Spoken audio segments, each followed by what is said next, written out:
প্যান্টের মধ্যে দি পয়সা। আব্বা প্যান্টে পয়সা আসলো কেন? তুমি রাগ করো না, তুমি তো প্যান্ট পরো না, লুঙ্গি পরো, বাসায় তো লুঙ্গি পরো, এই জন্য তোমার লুঙ্গি দিচ্ছি। তুই প্যান্ট ফিন্দি না? ফিন্দি না। বিবাহের আগে আমি যে কি পরিমাণ প্যান্ট ফিনছি আপনার কোনো ধারণা নাই। নদীতে আমাকে বাড়িতে সবকিছু ভাঙ্গে লইয়ে গেছে।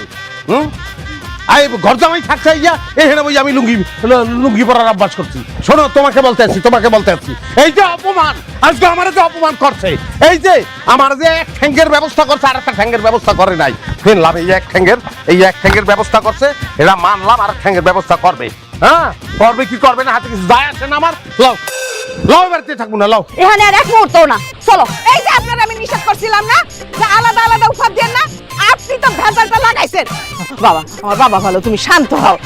তোমার এক্ষুনি প্যান্ট কেনার ব্যবস্থা করতে